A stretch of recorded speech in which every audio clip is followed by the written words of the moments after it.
Hablamos, compartiendo ideas. El debate colectivo nos permite entender mejor.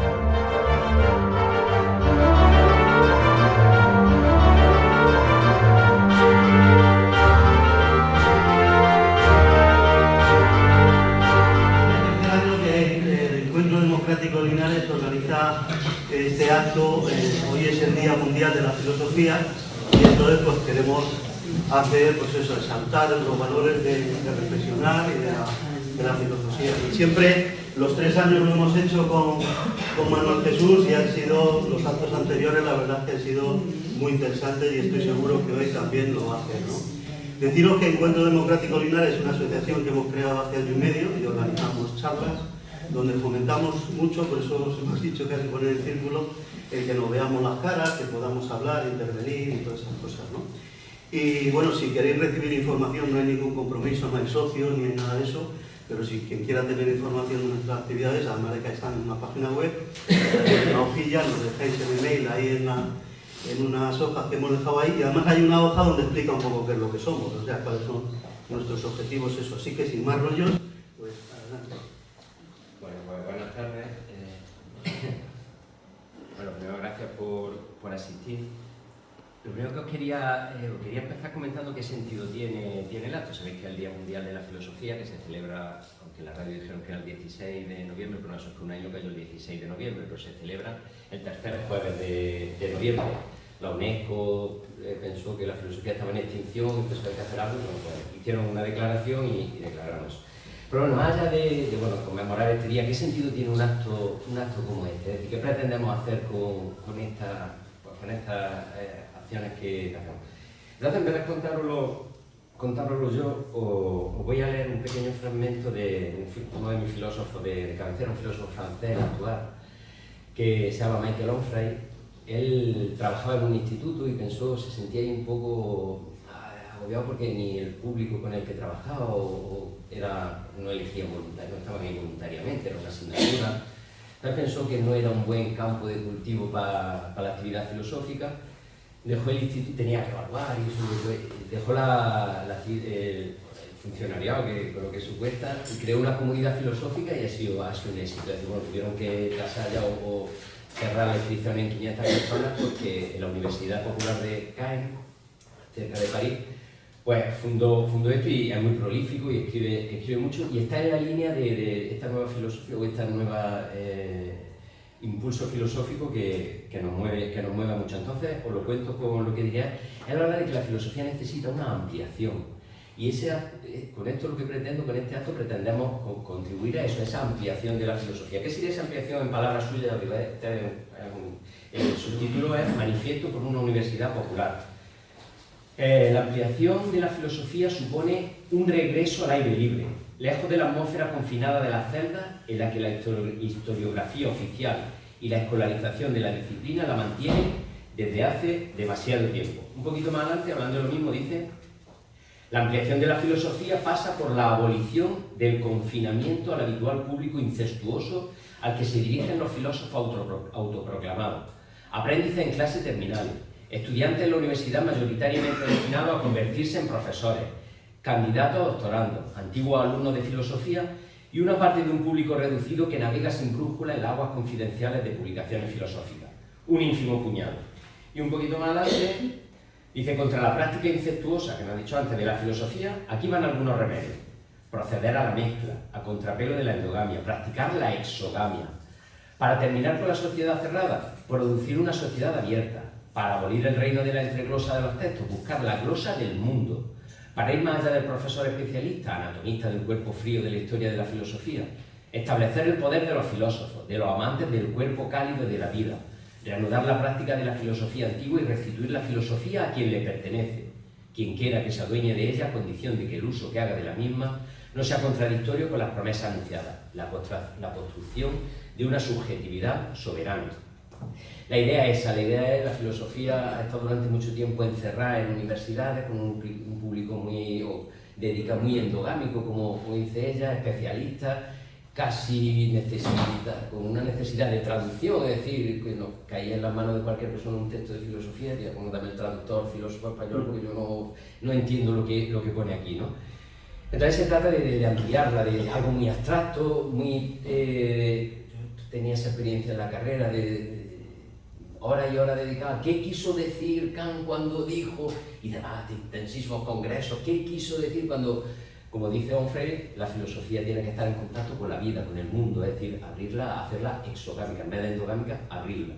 Y ese es el sentido que tiene esto, ampliar la filosofía a todo el mundo. La filosofía puede estar al alcance de cualquiera. Claro, ¿cómo se puede hacer esto? ¿Cómo podemos hacer esto? Pues, o cómo intentamos hacer esto, que en esta línea pues me muevo yo. Una de los caminos que tiene ahora mucha fuerza en este despliegue es romper el tabú de que la filosofía era algo muy complejo, muy difícil, muy abstracto, simplemente... De hecho, si os dais cuenta que el mismo sistema educativo tiene esa concepción. Es curioso que yo creo que es la única asignatura que no aparece ni en infantil, primaria, secundaria. Bueno, en secundaria ya hay una optativa y un cuarto, y en bachiller sí, ahí tenemos programa obligatoria los 2 años y 3, y luego en la selectividad y demás. Parece como que solo puede, algo solo al acceso de un nivel. Es una concepción errónea. Hoy trabajo en un programa que se llama Filosofía para niños y niñas, es decir, hacemos filosofía con críos tenemos filosofía con críos desde 3 años. De hecho, le presentamos en la última reforma, le presentamos al gobierno una propuesta, participé en ella, para llevar filosofía primaria, es decir, tener un tipo de filosofía práctica a primaria.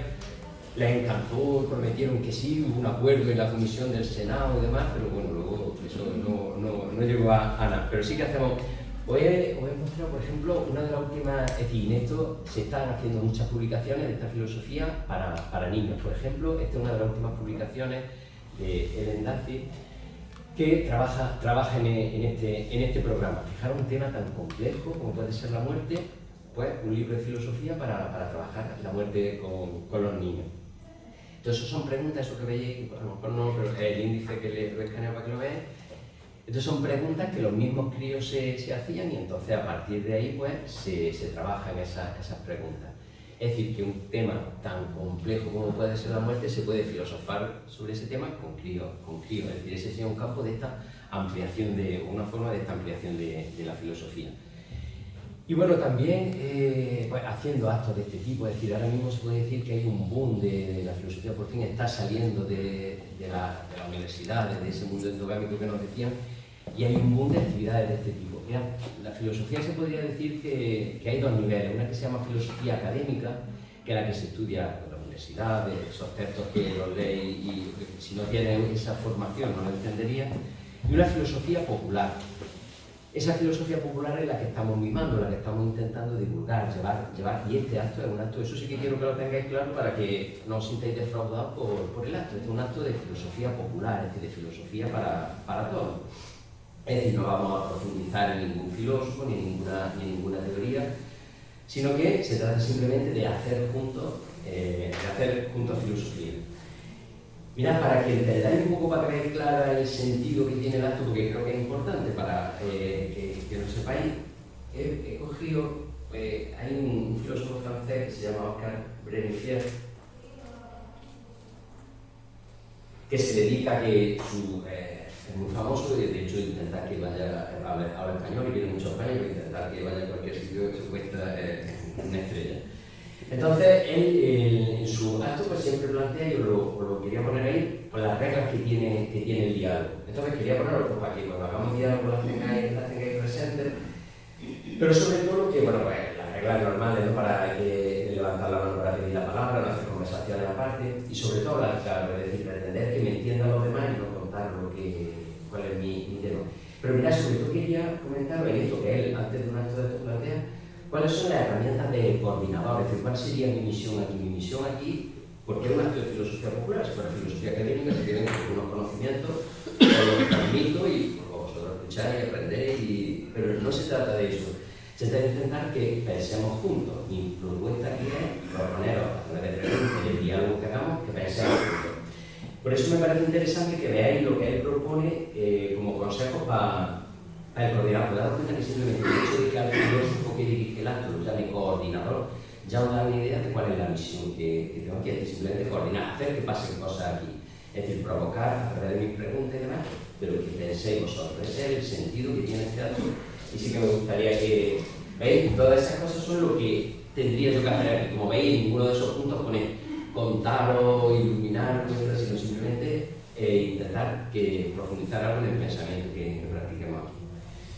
Pues ese es el sentido del acto este, es decir, pues entre nosotros, filosofía en esa búsqueda de la ampliación de la filosofía, que de hecho está teniendo éxito, y si a mí cuando hice la carrera me hubieran hablado del boom que iba a haber de publicaciones, de actividades, de café filosófico y demás, no habríamos dicho nada, eso es un sueño que tenéis alguno, pero no, algo se estaremos haciendo bien porque se está difundiendo bien la filosofía para niños y demás.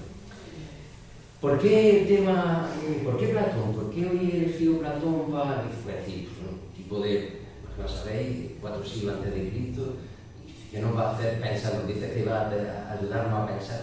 ¿Qué viene Platón aquí? He elegido Platón porque yo creo que es una muestra de lo que la práctica filosófica nos puede aportar hoy, que es la importancia que tiene la filosofía. En Platón, lo primero es escribir en diálogo, es decir, que simplemente su lectura ya nos ayuda en una lectura que no te aleja, sino que te invita a la conversación, que sea contigo mismo, que incluso va a dialogar, porque él escribía con su maestro era Sócrates, que no escribió nada, él escribía en diálogo, y en su lectura nos ayuda a filosofar, a entrenar las distintas habilidades de pensamiento, a hacernos preguntas, buscar semejantes diferencias, detectar supuestos, es decir, en su lectura encontramos. Pero algo que es más sorprendente y que es lo que pretendo, que es el reto que me he propuesto, a pesar de que pensó hace 24 siglos, Platón nos ayuda a comprender nuestra realidad de hoy, nuestro mundo de hoy, pero nos plantea un montón de retos y de preguntas que sirven todavía hoy, a pesar de pensar en época, Grecia, qué época tan diferente, ¿no? Tecnología, ni hablar, nada. Pues, ¿cómo es posible que su teoría pueda servir hoy y plantearnos cuestiones? Esto ya es una hipótesis mía, una tesis mía. Yo creo que hoy es más fácil entender a Platón que en su propia época. Es decir, con lo que hoy sabemos de ciencia, que os hablaré de algo y demás, creo que nos cuesta menos entender, no tomarlo como un chiflado, que dice este tipo, ¿qué está hablando? Creo que hoy se entiende mejor y es el reto que tengo. Es decir, a la pregunta del acto de que vivimos en un engaño, Platón nos diría que no vivimos en un engaño, que vivimos muchos engaños, es decir, que no solo uno, sino en muchos. Y eso es un poco el hilo de lo primero que voy a hacer, contar un poco los engaños que él piensa que en los que vivimos. Y eso lo vamos a hacer a través de, bueno, ya sabéis, como ya hablamos en otras ocasiones, primero os cuento un poco y intercalamos diálogo a continuación, ¿vale? Os lo voy a contar a través del mito de la caverna. Es decir, el mito de la caverna, claro, su teoría, yo digo que hoy a lo mejor hasta la entendemos un poco mejor, pero su teoría es tan sorprendente o tan desafiante al sentido común, que es la misión de la filosofía, romper esos esquemas con los que automáticamente juzgamos la realidad. Y él, yo creo que diría, la gente me va a tomar por loco, y lo contó con un cuento, se llama mito, le llaman mito, pero en realidad no es un mito, es una alegoría. Entonces, pues si no lo conocéis, os cuento brevemente qué consiste la alegoría de la caverna. Contar esto es un cuento, que es cuento esto, ni él piensa que pasó ni nada, sino simplemente un cuento, y al interpretarlo, pues está su filosofía. Mirad, es muy sencillo. Esto aparece en la República, en el libro 7. Bueno, que imagínate unos prisioneros, ya os digo que es una ficción. Imagínate unos prisioneros que en una cueva, que está totalmente oscura, que desde nacimiento están al fondo de la caverna y desde nacimiento están encadenados. Porque llegaron, eso no lo que decir, están encadenados y de forma que no pueden girar hacia atrás. Ellos no saben nada de lo que es, simplemente ven. Y ahí están viendo unas sombras, unas proyecciones, bueno, ven unas proyecciones. ¿De dónde surgen esas proyecciones? Esas proyecciones surgen porque detrás de ellos hay unos titiriteros que están pasando unos objetos como un antíteres, que como aquí hay una luz de un fuego, proyectan esa sombra. Claro, ellos no han visto nada, oyen murmullos, no han visto lo que hay detrás, serán ellos conscientes de que eso son sombras. Ellos piensan que esa es la verdadera realidad. Lo que...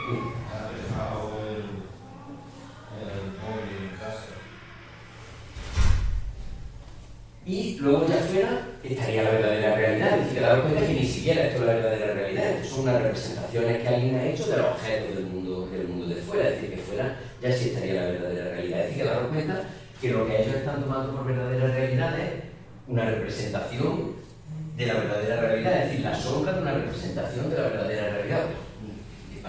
Bueno, pues hay uno de ellos que tiene una fuerza especial, que casualmente es el filósofo, que se libera, consigue, va viendo otro montaje, si veis cómo va saliendo, consigue, cuando sale fuera, está deslumbrado, se da cuenta de la verdadera de lo que era la realidad, se acuerda, entonces ya se siente libre, ha descubierto la verdadera realidad, ya no tiene esa esclavitud que tenía abajo. ¿Qué es lo que hace? Bueno, se acuerda de sus compañeros, de ese pobrecito, que baja,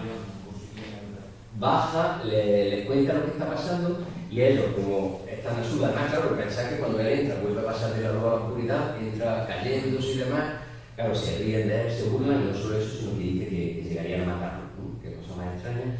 En eso está pensando en Sócrates. Sócrates era su maestro, y a Sócrates lo condenaron a muerte, lo único que hacía era filosofar con los jóvenes en la plaza. Lo condenaron a muerte, además en la Asamblea Democrática, lo condenaron a muerte acusado de corromper a los jóvenes y de inventarse deidades nuevas. No es que cuando dicen corromper a los jóvenes no penséis en nada extraño, es decir, simplemente por hacerles pensar, por ser más crítico y demás, por eso ya y la Asamblea votó y lo condenaron a muerte. Con eso está representando. Bueno, pues esa lectura, imagino que la conocíais, era ¿qué filosofía hay, qué engaño? Pues él piensa que nosotros somos sus prisioneros, pero ¿cómo que vivimos engañados? Voy a ir haciendo un recorrido por los distintos engaños que él piensa que tenemos.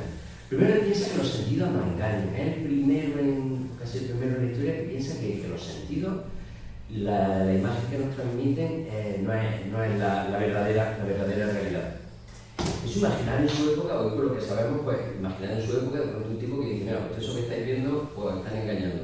Como que hoy esa idea, por eso os decía que es más fácil de entender a Platón de hoy esa idea es muy común. Voy a dar un pequeño fragmento. Este libro es de septiembre del 24, es decir, reciente.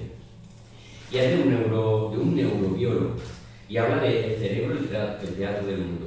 Nada más que el título ya os está dando una pista de el cerebro inventa el mundo, es decir, que no nos refleja la realidad, sino que la inventa. Os leo un pequeño fragmento para que veáis, vamos, y cita Platón incluso. Está hablando de los sentidos, dice la percepción sensorial. Además de esta gran precisión, otra cosa común a todos los sentidos es que las sensaciones que generan, es decir, la percepción sensorial, está en gran medida construida por el cerebro. Lo hemos comentado antes. En este capítulo descubriremos que lo que vemos, lo que oímos, tocamos y olemos es algo que generamos nosotros mismos, lo tenemos ya dentro. Nuestros sentidos despiertan conjuntos neuronales internos ya existentes que codifican esos estímulos externos. Como hemos comentado, esta idea ya existía en el idealismo de Kant, que a su vez refleja la idea de Platón y su mito de la caverna. Lo que percibimos de este mundo no es la realidad, sino un reflejo interno de la realidad que tenemos fuera.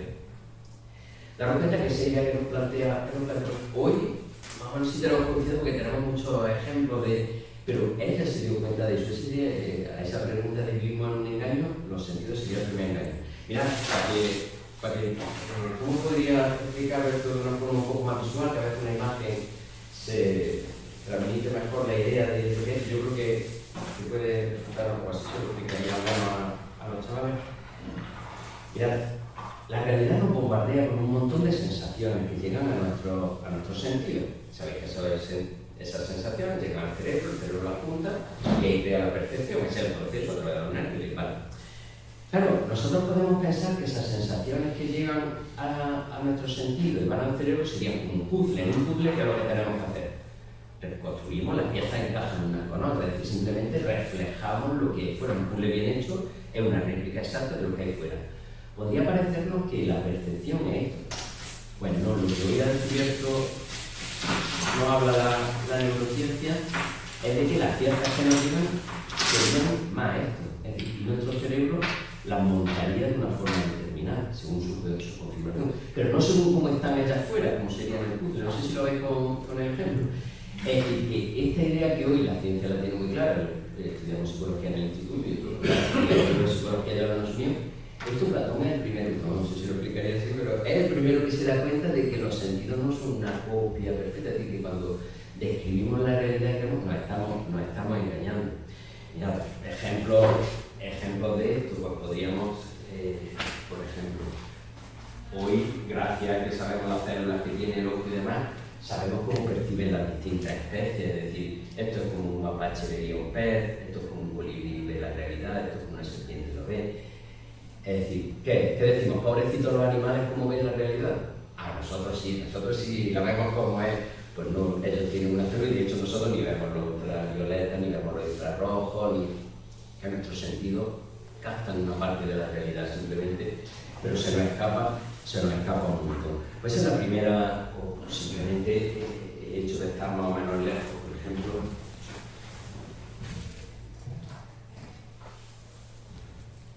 Si te preguntara quién ve aquí, ¿a quién ve?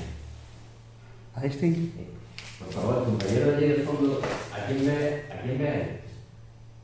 El compañero del fondo, ¿puede decir? ¿Ves tú? ¿A quién ves tú? Es decir, daros cuenta que cómo es posible que alguien que ve a Einstein y a Mario simplemente una cuestión de distancia, de que la imagen es la misma, la realidad es la misma, el mero hecho de estar más o menos lejos nos haría ver una cosa u otra, podríamos ver este también, por ejemplo. ¿Qué ves? Hay una bicicleta. ¿Y qué ves? No. Y daros cuenta que el mero hecho de estar más o menos lejos no. Y como eso, pues ilusiones ópticas que podríamos.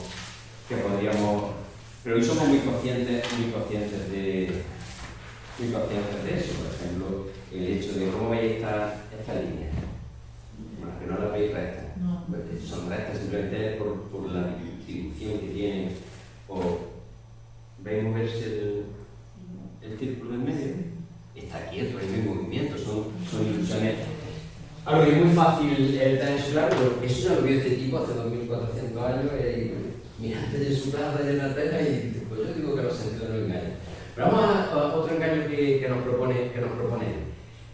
No solo decía eso, sino que decía, daros cuenta del alcance de esto, que el mundo físico, que la realidad física no existe como tal, que no tiene la consistencia que pensamos, el sólido, el estado, no es así. Él pensaba que otro tipo de realidad y no pensaba que era eso. Imaginad en su época diciéndole a la gente que el mundo físico, la silla esa sobre la que está sentado no es la verdadera realidad. ¿Qué dice? No, este tío estaba... Por eso lo contaba con el cuento y demás. Esas son las esclavitudes que tienen los prisioneros. Pues mirad, hoy... No sé si lo veis bien. Sí, la física cuántica, cuando ha abierto el átomo a nivel subatómico, cuando ha abierto el átomo y ha mirado dentro, ha descubierto que lo que hay es vacío. Es decir, que dentro del átomo que pensamos, esto de que está compuesto de átomos y dentro del átomo, y pues el átomo que tendrá, pues ahí, no, que lo que hay es un núcleo, un electrón orbitando alrededor, pero el 90% es vacío. Cosa que nuestra mente hasta nos cuesta entender cómo pero es que estamos, como que este mundo físico es vacío. Y hacen experimentos y no encuentran esa consistencia. Claro, veis como el acelerador de partículas ese de Ginebra que revienta las partículas, que ha invertido ahí miles de millones, claro, es fácil. Pero pensar en el tipo que cómo pudo llegar a pensar que el mundo físico que tenía delante no existía y que nos engañábamos cuando pensábamos que era así. Mirad a dónde alcanza un poco, esto lo podéis investigar si queréis, estos son artículos que hay por aquí, por internet. A tal punto llega el desconcierto que tiene ahora mismo la ciencia, que hay, por ejemplo, una teoría que se llama la teoría del universo holográfico, que dice, sabéis lo que es un holograma, ¿no? Un holograma es una imagen, una figura en 3D, pero que es virtual, que no tiene consistencia. Pero pues hay una teoría, y una teoría matemática también, una teoría científica que lleva ya de los 90 y la están investigando, que se está planteando si no la tercera dimensión, es decir, si el universo quizás no sea un holograma. Simplemente sería como un gran plano y todo esto, el volumen, la tercera dimensión, fuera solo un holograma. Esto es ciencia, no estamos en filosofía, pero esa pista ya nos la da la historia de la filosofía, pero en ese camino ya nos pone Platón, pero cómo puede llegar a ese tipo de... Bueno, teorías que podría mostrarlo más, pero en ese aspecto ya nos plantea, nos pone en la línea. Más engaños que nos produce, ¿por qué están esos prisioneros ahí? Hemos visto porque bueno, hay incluso quien llega a afirmar que vivimos en una simulación y es una teoría filosófica actual que ya incluso ha pasado a la ciencia. Mira, él hablaba también de somos esclavos de nosotros mismos, la sensación, la impresión de libertad también nos autoengañamos. él pensaba, bueno, él hablaba del alma, pero donde decimos alma, vamos a decir mente. Y él hablaba que la mente, el alma, tiene tres partes. Una que sería, él la ponía para que la gente lo entendiera aquí y en el vientre. Cabeza, corazón y el vientre. Entonces sería la parte racional, la de pensar, las emociones y los instintos. Y con este cuento él pensaba cómo tenía que ser la distribución, qué misión tenía cada una. Es decir, él lo comparaba, y decía esto como si fuera, contaba estos cuentos para que la gente entendiera bien lo que estaba pensando. Él decía, bueno, pues esto es como si fuera un coche de caballo, por eso el mito del carro al lado. Dice, imaginaros un cochero que tiene un caballo blanco, el caballo blanco es más noble, quiere irse hacia arriba, es un poco más manejable, y el caballo negro que es rebelde, indómito, que quiere ir hacia abajo, hacia la tierra. Y lo comparaba con las tres partes. Esta es la parte racional, estas son las emociones y estas son los instintos. Claro, es una descripción no solo de las tres funciones que puede tener la mente, sino de la distribución de los papeles que tiene cada una. La razón controla, pero que impone el movimiento, que no nos mueve cada día a hacer cosas. La emoción, el instinto, el no morirme de hambre, el pasármelo bien, pero claro, que tiene que decir, bueno, ahora sí, ahora no, es la razón. Bueno, pues mirad, eso que él, otra de sus propuestas que hizo, hoy la neurociencia nos habla de que hay estas tres partes en el cerebro, que tenemos la neocorteza, que es la del pensamiento racional, el sistema límbico, que es este, que es de las emociones, y el reptiliano, que es de los instintos. Yo estoy viendo ahí las tres partes del alma de Platón, y eso lo hemos descubierto ahora, es decir, con un tipo sin haber visto un cerebro, sin tener cómo llega a eso. Bueno, entonces esto es sobre, un poco para que entendáis el mito. Vamos a nivel político, los esclavos estos, el gran engaño que él proponía, él hablaba era muy crítico con la democracia. También pensar que, bueno, en su juventud vivió una tiranía, la tiranía de los 30 tiranos. Imaginar, si uno ya los 30 tiranos, la tiranía de ellos, y eso, llaman por la democracia, claro, llegó la democracia, y se cargaron a Sócrates, decían, al más justo de los hombres, ¿cómo han podido hacer esto con él? Y eso le defraudó mucho, y por eso era muy crítico con la democracia.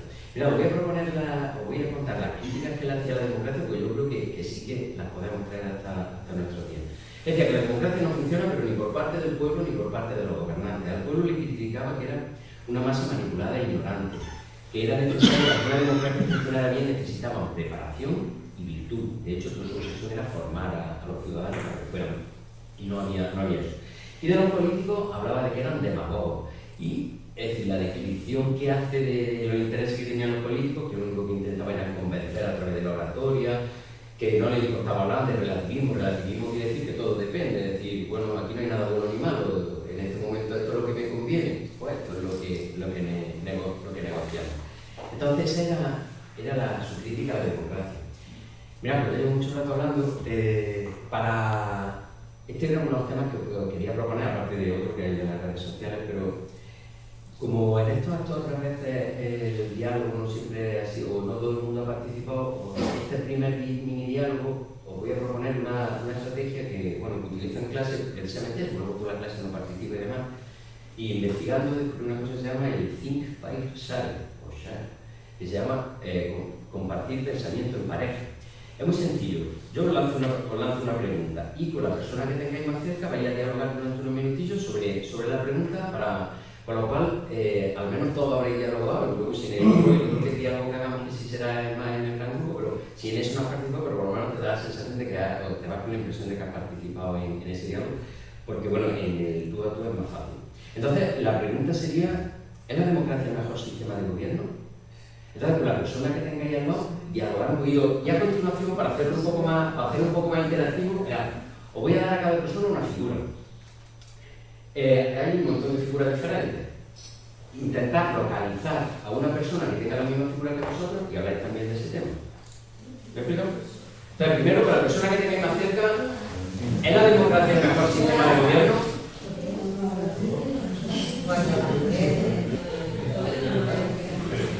Bueno, ya daros cuenta que al menos aunque haya sido en un ámbito más reducido, la opinión de todos se ha escuchado porque no he visto a nadie que haya dicho no hablo. ¿A alguien me gustaría compartir algo de lo que me ha llamado la atención, de ese intercambio que habéis tenido?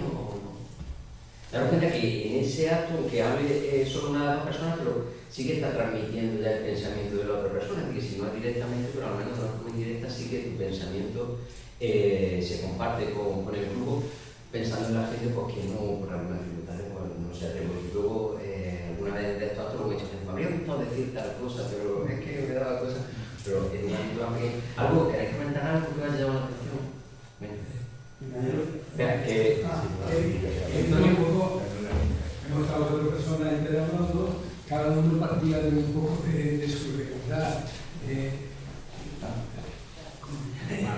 Mario llegaba y me planteando, yo estaba un poco condicionado por Chachi, por el respeto que refiere a la democracia, yo decía siempre por las limitaciones que podemos encontrar personales, de zona, de ámbito de la democracia. Luego, eso nos descartaba un poco el ideal, lo que cada cual piensa que es el ideal de democracia, a lo que quiere tenderse, pero ese ideal está muy condicionado, como dice Sebastián, en el sitio en el que estamos en cada momento, y que habría que fijar también, como se ha dicho antes un poco, el todo en el que se quiere aplicar ese concepto de democracia. Y las cosas son muy difíciles porque hay que dejar ciertos cabos para entender la manera de acercarse a ese ideal. Como he dicho, Platón que criticaba una de las acusaciones que le hacía la democracia era de la demagogia de los políticos. He buscado la definición de demagogia, que todos somos muchos, en la de la RAE. Y dice: degeneración de la democracia consistente en que los políticos, mediante concesión y halago a los sentimientos elementales de los ciudadanos, tratan de conseguir o mantener el poder. Es decir, en su época la democracia era demagógica y lo sigue siendo. Es decir, que vivimos en la era de la posverdad. No creo que sabéis que, si no os suena, importan más que los hechos, importan los sentimientos, las reacciones, no importa, aunque me lo demuestre, lo que yo siento y si lo que escucho me gusta es verdad. Es decir, que la acusación nos podemos plantear, no hemos aprendido qué ha pasado, para que esas acusaciones que le hacía, o las pocas, cuando veo a los alumnos que ya empiezan a cumplir los 18 y cómo van a votar, o mismo hijo y demás, o sea, las motivaciones que tienen algunas personas a votar, te plantea, dice, un poco de que era lo que buscábamos con el Frente Cívico, que lo que buscáis nosotros con el Encuentro Democrático, ¿no? Es decir, y que hablábamos mucho en el Frente Cívico de aquello, de intentar que la ciudadanía es imprescindible, una ciudadanía sin pensamiento crítico, sin formación, y eso ya lo vio Platón en su época, a pesar de... Y ahí seguimos... no sé quién quiere. Sí, bueno, nosotros valorábamos la democracia como positiva, pero tenía que tener 4 condiciones para que fuera así. Una es lo que acabas de decir, la formación. No se puede decidir algo si no conoces sobre lo que vas a decir. Lo segundo era la ética. Si se me olvida alguno, me lo dices. La siguiente es la igualdad. Es decir, una democracia necesita que haya igualdad de oportunidades y igualdad de acceso a las cosas, ¿no? ¿Y la última cuál era, Luis? Ya se me olvidó. Aquí voy a entrar nomás. No, era la ética, la igualdad, la formación y la participación. Bueno, sí, y creo que quería... Sí, pero la portavoz es ella. A ver, pues está bien la democracia, pero según qué democracia y según cómo esté hecha. Los políticos de ahora tienen que escoger a representantes que no nos representan, tener que coger discursos que no son nuestros ni dicen nada sobre nosotros. Es difícil, ¿sabes? Ahí es donde está la incertidumbre, además de que votar cada 4 años no significa nada. O sea, votamos cada 4 años, pero ¿y si no nos gusta y se hace algo ilegal y se hace algo que no queremos? No lo podemos echar, no sé que demos un golpe de Estado, pero es ilegal. No podemos. No sé. De hecho, de repente también decir que una de las cosas muy importantes es la diversidad, porque si solamente nos juntamos lo mismo para decir las mismas cosas no sirve de nada una democracia así, porque al final va a ser lo mismo. Pero si nos juntamos personas distintas, como si solamente hay ricos van a coger cosas que los beneficien, si solamente hay pobres van a coger cosas que los beneficien a ellos, si hay pluralidad de... es que no sé cómo explicarlo, pluralidad de personas, pues van a buscar un bien común, al final. Se van a ver la obligación, aunque sea por decir no quiero más.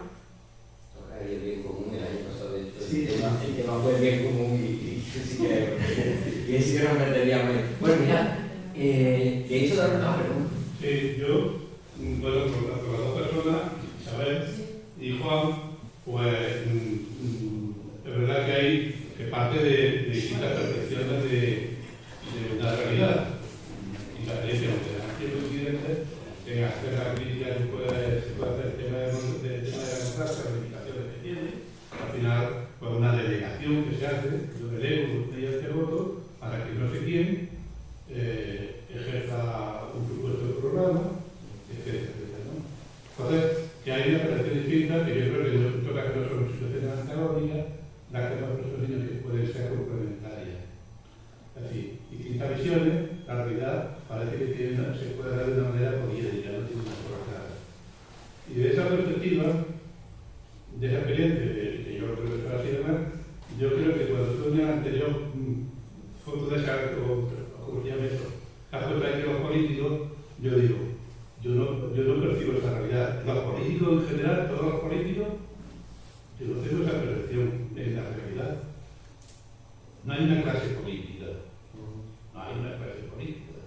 Hay políticos, personas que durante mucho tiempo, deciden con distinta intencionalidad, con distintas condiciones, con distintas cosas, y yo no me atrevo a hablar de políticos y hablar de todos los políticos. Yo conozco políticos de una manera, conozco a otros de otra. Yo que estaba más trabajando en el tema sindical, cuando estaba activo en la empresa, pues había sindicalistas de una manera y sindicalistas de otra. Pero los sindicalistas no eran todos iguales. De hecho, estábamos a realizar distintas organizaciones, con distintas maneras de evaluar, con distintas formas de estar, y yo elegí una que yo creo que era la correcta, no sé si sí o si no, pero en ese sentido yo creo que habría que tener cierta perspectiva de hablar más de la pluralidad que existe en todo, en eso y en muchas cosas. Vale, pues... Mira, no plantearlo a ver si los compañeros que tendrán más formación que yo, la idea de la sociedad fuera más equiparable, más igualitaria. Por ejemplo, te pongo el caso de los países nórdicos. ¿Hay más democracia allí que en nuestro país?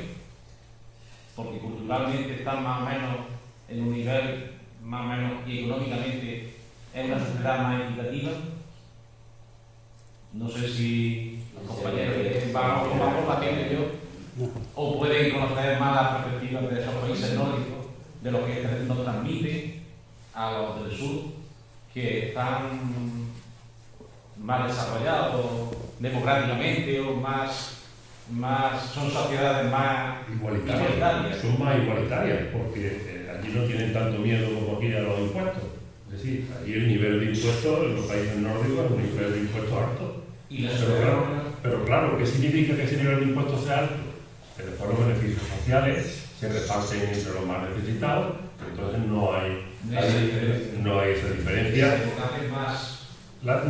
esa diferencia que se va a dar ahora, por ejemplo, en Estados Unidos, porque si pensamos en lo que ha ocurrido en Estados Unidos, es decir, hasta ahora estábamos acostumbrados que los multimillonarios, los muy ricos, siempre tenían a sus peones, que eran los que presentaban a las elecciones, los que se presentaban a las elecciones. De hecho, siempre hemos oído que el Partido Conservador, el Partido Demócrata, ingresan dinero, y ahora no, ahora se han quitado la gerencia y dicen, no, somos nosotros los que nos vamos a presentar y los que vamos a llevar nuestro para adelante. No necesitamos ahora que nadie nos represente. ¿Y eso qué va a dar lugar? Porque la diferencia en cuanto a poder, no ya poder económico solo, entre una clase y otra va a ser abismal. Y por eso vemos las tecnologías que me refiero, por ejemplo, no son tan imperialistas como, por ejemplo, la americana, que se ha denominado la democracia pura y dura, se ha entendido como más demócrata, y bueno, está demostrando que eso es relativamente. Entonces, los países nórdicos, yo no veo a Noruega, Suecia, siendo imperialistas ni poniéndose a demás países, ni colonizando, ni... Creo yo, vamos, creo que son más democráticos. Yo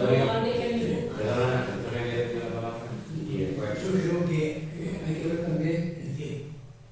O sea, que efectivamente yo tengo el reflejo de los hombres que salía a pedir dinero para dar a España y que en Suecia no había ningún tipo de agresión, pero sin embargo acabaron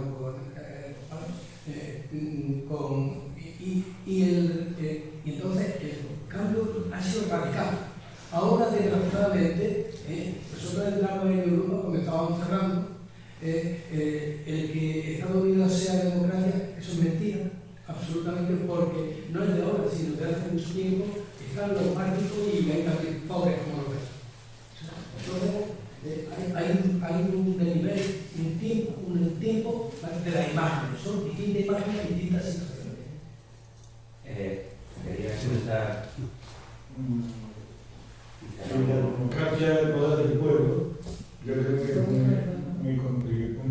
O sea, todo lo que estamos hablando es muy relativo, ¿no? Porque, ¿qué niveles de democracia? Democracia formal, burguesa, real, democracia con unos tintes más participativos, menos participativos, por eso digo, democracia, como la palabra indica, demos, democracia, ¿no? Es poder del pueblo. Entonces, pues, habría que seguir progresando una idea, un ideal que tenemos de que, bueno, se lleva a cabo una verdadera democracia, ¿no? Que es el poder del pueblo, ¿no? Que decida el pueblo, que si no se llega tanto, ¿no? que haya momentos en los que se puedan revertir cuestiones, gente que ha elegido revertir, que cada año haya, o sea, hay mecanismos para que la democracia siga avanzando. También yo creo que esto es más allá de la democracia participativa. Entonces, y hay un montón de ideas por qué no se desarrollan por eso. Entonces podemos decir que estamos en una democracia. Bueno, si... Sí, iba a decir que yo pienso que la democracia no quiere entrar, que estemos en democracia, no quiere transmitir que tengamos la constitución de que estamos gobernando nosotros, pero yo pienso que es una falacia que no existe, que no es real. Bueno, Sí, bueno, cuando hablaba el compañero que yo creo que efectivamente los países nórdicos fueron la avanzadilla del estado de bienestar, pero claro, en un momento, como decía Antonio, en los que los centros de democracia tenían que hacerse fuerte porque había fue después de la guerra, estaba la Unión Soviética y estaba Estados Unidos. Quiero decir que ahora ya la socialdemocracia, ya como el capital está tan grande y tan crecido, es que ya no hace falta. No, pero no hay las sociedades, son más sí, igualitarias, esas sociedades del estado de bienestar eran más igualitarias. Claro, y por lo tanto más democráticas, yo creo que sí. Las más formadas, tienen más gente. Eran más democráticas. Hay algunas diferencias. Aquí y tú aquí, no va a dejar de ser más. Sí. Yo eso estoy convencido. Sí, no, es una sociedad más democrática, más igualitaria, con más servicios, con más impuestos que después se reparte. Todo eso es un avance de la democracia. Digo que ahora mismo el poder económico está tan crecido que ya muchas veces que dicen, mira, haced lo que queráis porque mirad lo que pasa en Estados Unidos, como decía Juan, es que las cosas están así. Pero hay otra cosa. Yo creo que tampoco se puede hablar de la demagogia como una cosa propia de los políticos. Primero, porque pienso como normal que los de los políticos somos iguales, y por otra parte, porque la demagogia también se emplea en muchos sitios. No solo en el aspecto político, pero vamos, aunque se aplique mucho, pero vamos, que... La definición de la regla. Sí, pero bueno, que también se aplica en otro ámbito. Pero eso que me parece que también es importante tener en cuenta que no solo eso. ¿Cuál es la aspiración de las personas que nos sentimos demócratas? Pues que cada vez la democracia esté más avanzada, que cada vez se profundice más, que es una democracia política, una democracia social, una democracia con servicios y con igualdad entre hombres y mujeres, todo eso es lo que queremos. Pero también hay fórmulas para participar, no solo está la democracia representativa, hay otras fórmulas que tampoco la utilizamos. Porque cada vez que nos juntamos en la calle a protestar por algo, nadie nos impide que vayamos. Y es una forma también de hacer política, ¿o no? Entonces, creo que también por ahí tenemos que, como decía Platón, que desde el pueblo tenemos que examinarnos. Mira, dentro de la función un poco pedagógica que tienen estos actos, quiero que entendáis que el sentido de estos diálogos no es, la palabra diálogo tiene una carga importante, es decir, un diálogo no es ni una mera conversación, que hay donde esa lista de cosas que yo debo hacer, un diálogo es pensar entre varios, ¿no? Entonces, eso es lo que se trata. Entonces, no hay ni una mera conversación en la que puede estar tomando una alieta conversando, pero sin ningún tipo. Se trata de pensar, de intentar profundizar en el pensamiento, buscar los porqués, las causas, las consecuencias, pero tampoco es un debate, es decir, que no intentemos convencer a nadie, es decir, es simplemente, bueno, expreso mi pensamiento y ahí queda eso, pero no tenemos por qué convencer a nadie de que lo que yo digo es así. Eso sería un debate. En un debate sí que al final tenemos que decir, vamos, señores, ¿quién ha ganado? Y ahí estamos, vamos a ver quién ha ganado, ¿no? El diálogo es simplemente pensamos juntos y si nos enriquece, vale, y nos podemos ir cada uno. A lo mejor me voy a estar más radical de lo que pensaba por tu argumento, pero intercambiamos argumentos sin necesidad de convencer a nadie. No obstante, no era esto es una... Quiero pasar a otro, pero Juan... Sí, pero era solamente por apuntar un poco cuando se habla de profundizar en la democracia. Hemos hablado del tema de la formación, los elementos fundamentales, el tema de la formación y la participación. La formación de la ciudadanía sería importante. Se ha intentado en este país poner incluso asignatura de educación para la ciudadanía, se la cargó algún gobierno que no le interesaba mucho ese tema, ¿no? Que adoctrinado, que adoctrinábamos. Claro, que adoctrinaba mientras... Si quiero adoctrinar, doctrino en historia, biología, si aquí quiero hacerlo. ¿No? Y además tienen la religión, se quiere adoctrinar más. Pero me refiero a que no solamente el tema de formación para la ciudadanía, sino el otro pilar fundamental, yo entiendo que el pilar fundamental de la democracia es la participación. Porque esa formación ciudadana, esa educación ciudadana, animaría y prepararía a la ciudadanía para participar mejor en todos sus ámbitos de decisión. Yo creo que sabemos todo lo que nos pasa en las comunidades de vecinos. ¿Hay mucha participación en las comunidades de vecinos? ¿O todos lo hacemos así y no queremos saber nada del tema? Se lo dejamos o bien al que le toca de presidente o bien al administrador, ¿no? Exactamente. Pero no solamente eso. Por ejemplo, hay un foro interesante de participación que son los consejos escolares.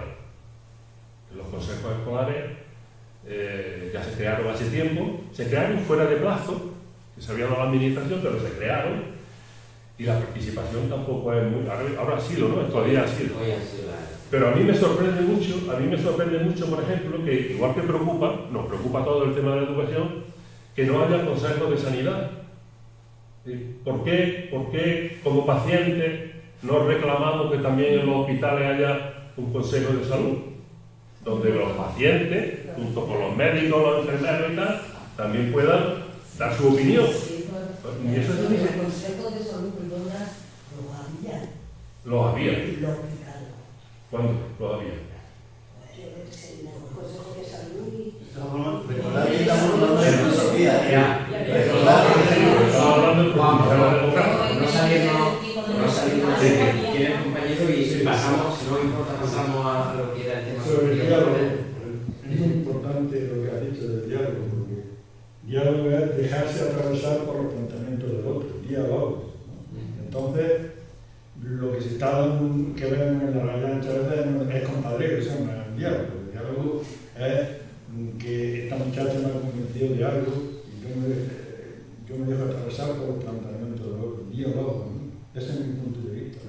Lo que estamos viendo a nivel político, eso es, yo te doy esto y tú me das lo otro y eso es compadreo puramente.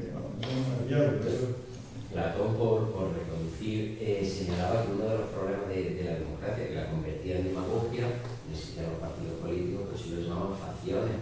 Y yo creo que y por lo que tú has planteado a los políticos en general, no, pero a lo mejor el sistema de partidos, y eso iría con lo de la participación, sí que creo que es lo primero que habría que revisar. Y eso ya lo veía porque entonces la facción esa que llamamos buscaban los intereses de ese colectivo y esos son nuestros partidos. Yo creo que eso trasladándolo a nuestro día sí que podría ser una de las vías para abrir más, porque de hecho el desencanto de la gente al final es como, yo hablo mucho con los jóvenes y su desencanto es más con los partidos, con ese...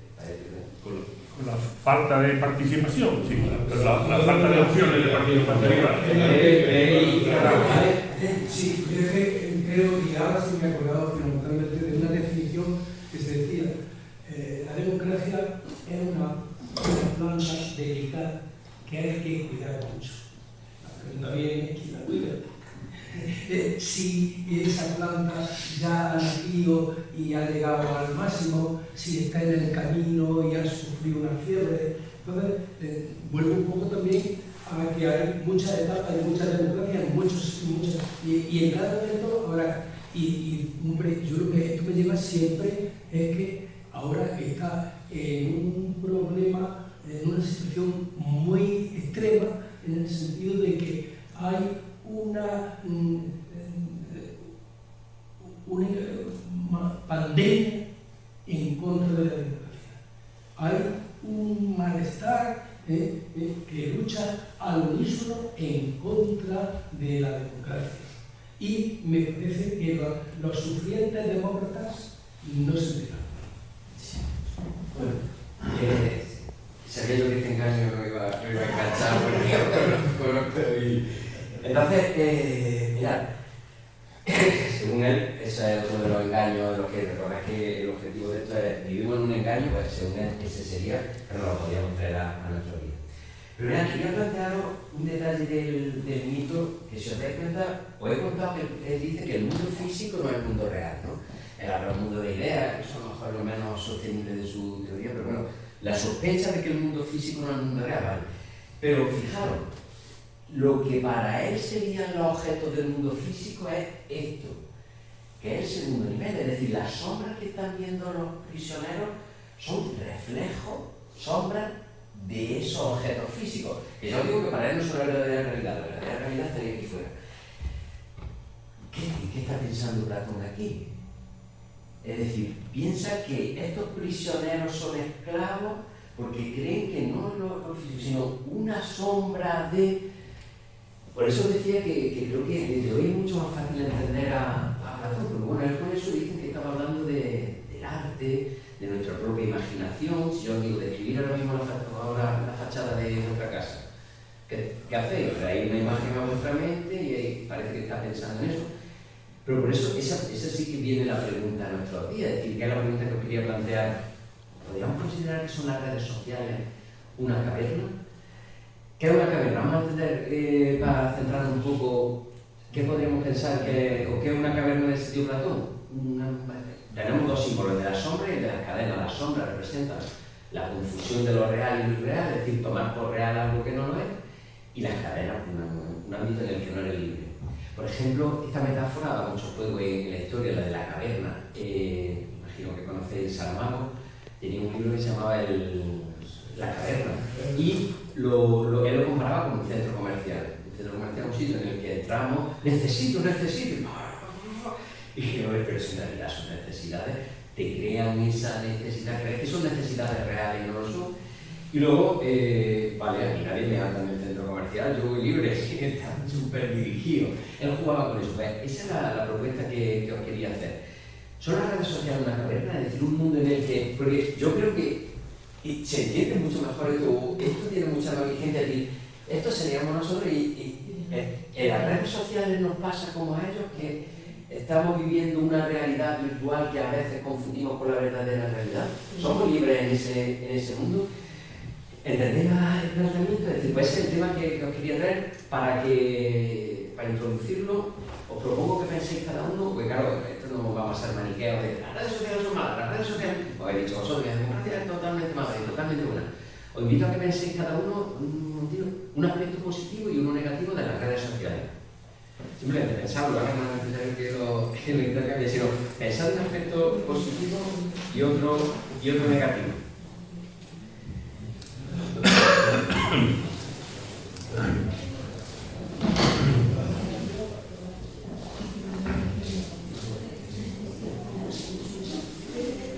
Mira, antes de introducir el decir algo, os voy a... Es un tema que, como podéis comprender, la filosofía, esa filosofía de la que nos habla, de lo que nos habla Onfray, la filosofía abierta al mundo, a la vida, a lo que está pasando, no está endogámica, que se preocupa de qué quiso decir Kant, vamos a hacer un congreso para ver si nos lo aclaramos. Y no, pues la filosofía que hoy, como podéis comprender, es un tema fundamental que da que pensar, es el tema de la tecnología, las redes sociales, es lo que está cambiando el mundo, y precisamente yo creo que parte del despegue que está teniendo la filosofía, pero incluso a nivel profesional, hay nuevos campos, precisamente la desorientación en la que estamos en todos los ámbitos, que necesitamos, porque una época de un cambio vertiginoso. Internet ha sido, yo creo que una de las grandes revoluciones, sino la gran revolución. Entonces la tecnología, la biología, los cambios que está habiendo, pues necesitamos un poco eso, esa brújula o ese pensamiento que nos oriente. Y entonces hay muchos filósofos pensando sobre esto. Os voy a leer algunos para que veáis como no es ni blanco ni negro. Por ejemplo, Manuel Castells, que es sociólogo, él es optimista respecto a las redes sociales, o habla de que son una oportunidad para el cambio social. En las redes sociales tenemos la fuerza suficiente para concebir y concretar acciones de cambio social que fluyen desde el mundo digital hasta el mundo físico. Es mucho más fácil movilizar a gente, transmitir mensajes, hacer llegar. Pues él es optimista respecto a ese punto. Noam Chomsky, que imagino que lo conocéis, él habla crítico con las redes sociales, dice que la red crea una sensación equivocada de pertenencia y autonomía, crea una falsa idea de amistad superficial y limitada. Y además habla de la neutralidad de la red, está puesta en duda, evidentemente, está en manos de Google y demás. Bauman, un filósofo polaco, habla de que el éxito de las redes sociales se debe al temor de estar solo y ser rechazado. Habla de que se crea una doble vida, la online y la offline. La offline es la que vivimos fuera y la online es la... Y en la online todo se soluciona apretando botones. Y aquí he hablado, por ejemplo, de la importancia de escuchar. Yo quiero decir que sí puede servir para movilizar a la gente, pero es la movilización de esta época, que es literalmente, yo doy like y ya me movilizamos, ya he hecho algo. Sí, no están haciendo nada. Precisamente, ahora mismo en el diálogo con precisamente Bauman, estaría más con él, habla de que esa vida online todo se soluciona con apretar botones, es decir, no hace falta ni como no sé quién ha sido que ha hablado de la importancia de escuchar, no hace falta, no digo que simplemente me guste ya y ya está todo solucionado. Humberto Eco, que bueno, no es filósofo romano, sí, habla de la crítica porque provocan una sensación de acompañamiento falsa, es no sé cuánto, mira amigos, son amigos. Y además habla del problema de la memoria artificial que puede crear referencias falsas en la construcción del conocimiento. Anthony Giddens, que es uno de los teóricos de la tercera vía, habla de que él es más descriptivo, habla de que Internet es uno de los fenómenos más grandes de comunicación que configura la humanidad y una época de cambio intempestivo. Y Pierre Levy, un filósofo tunecino, él es optimista, habla de que incrementan la inteligencia y el conocimiento sobre el mundo que nos rodea, y habla de que las redes crean una inteligencia colectiva que supone un salto gigantesco en la forma de compartir el conocimiento. Es decir, que la misma filósofos que están pensando sobre esto tienen opiniones a favor, en contra, porque esto no es ni blanco ni negro. Yo os he invitado a vosotros a que veáis los aspectos positivos o negativos. Sobre eso, sobre lo que os quería decir, ¿serían las redes sociales la caverna actual? ¿Vivimos en una caverna en las redes sociales? Por ir organizando un poco el diálogo, vamos a plantearnos, por ejemplo, estamos acompañados en el aspecto de la sombra, de la compañía que nos ofrecen las redes sociales real. ¿Qué pensáis sobre esto? Pues realmente no son reales. Es como, de hecho, te sacan de la sociedad de cierta manera, porque tú te acostumbras a una cosa que no es real. Tú estás viendo a la gente en un momento muy específico de su vida, pero eso no es la realidad. Ellos posan para esas cosas, ellos se lo aprenden de memoria, las cosas que dicen, ellos saben lo que están escribiendo, lo han mentalizado para escribirlo. Y eso no pasa en la vida real. La vida real pasan cosas de golpe que no te las han enviado lo suficiente para decir, vale, o a lo mejor te has metido una pata sin querer, o a lo mejor es natural directamente. Es como que te despersonaliza a la persona y te creas como una caverna. Realmente no, como que no estás viviendo la realidad, no te estás juntando con la realidad. No puede ser que es otra forma de relacionarse, que no sea una forma de aislarse, sino pues la época cambia y pues nosotros nos decía a nuestro padre, todo lo que se más, puede hacer no sé qué. Y todo cambio, más en esta época, no puede que sea simplemente otra forma diferente de relacionar, sino una forma de aislarse. Yo quiero una experiencia Sí, que yo sí, tuve. sí, ¿no? El sindicato donde yo pertenezco organiza una cosa de online sobre la violencia de género. Para mí fue positivo. Cómo una mujer presenta su experiencia de violencia de género. A mí, lo que ella dijo me pareció muy bueno, porque era su experiencia de vida. Pero a mí me quedó una cosa, que será ya porque tengo unos años, yo no pude participar. Bueno, aquí me gusta, no me gusta, mientras que, y entonces yo eso es lo que veo de las redes sociales, que es una cosa muy fría desde mi punto de vista. Ella nos presentó su experiencia, pero luego no hubo un diálogo como el que está viendo aquí, que todos estamos expresando más o menos lo que nos parece o también nuestra experiencia. Entonces yo a eso sí le veo que muchas veces las redes sociales te limitan a ese diálogo entre unos y otros. Creo que sí que hay, mi Zoom tiene la posibilidad de establecer, que se van a hacer diálogos, son plataformas de comunicación. Sí, pero... Y se puede, de hecho se permite incluso hacer salas, y yo participo en reuniones y estamos a lo mejor juntos y creamos 4 o 5 salas, nos vamos virtualmente a esas salas, luego volvemos, es un poco esto que hemos hecho aquí en pareja. Se puede hacer también, crear parejas, que sí que es merecedor. Por otra parte, a lo mejor, esa experiencia, a lo mejor si no hubiera sido gracias a esa red social o a no la hubiera conocido. No la hubiera, eso sí, yo no la hubiera conocido. A mí me quedó eso un poco corto, yo qué sé. No sé, yo en eso, desde luego, claro, desde mi punto de vista, diré, a mí antes me gustaban más los diálogos abiertos, donde íbamos, expresábamos. Y no es que yo esté en contra de la revolución, pero yo veo que la premisa así un poco, tanto te digo a vosotros que veáis los dos lados, como lo que yo he contado a distintos filósofos, es decir, que no estamos ni haciendo un juicio, ni sino simplemente viendo aspectos positivos y negativos, intentando llegar al final a qué podemos mejorar o cuál sería la forma de si hacemos un diagnóstico, si conseguimos entre todos un diagnóstico, no sé quién. Sí, a mí me gustó mucho una frase en el Parque Jurásico, antes de que hicieran la película, en la que decía el matemático este que estaba hablando, conoces, dice, la informática creíamos que iba a acabar con el papel y que lo que ha acabado es con el pensamiento, ¿no? Me gustó bastante, pero bueno, yo quiero huir en este acto, porque creo que es de filosofía y no es de política, aunque filosofía y política están tremendamente ligadas. Es que a veces el término redes sociales es confuso, porque cuando hablamos de esto de la Wikipedia, eso es una red social, no. La Wikipedia es un lugar colaborativo de la gente tal, y a mí me parece que Wikipedia es la gran aportación de la informática a todo el mundo durante el siglo XX y XXI, terrible, ¿no? Incluso en Internet se dan muchos efectos colaborativos, como la gente que ha diseñado los Linux, los sistemas operativos Linux, lo hace de forma gratuita, colaborativa y un montón de herramientas que hay y tal. Por lo tanto está lo bueno y lo malo.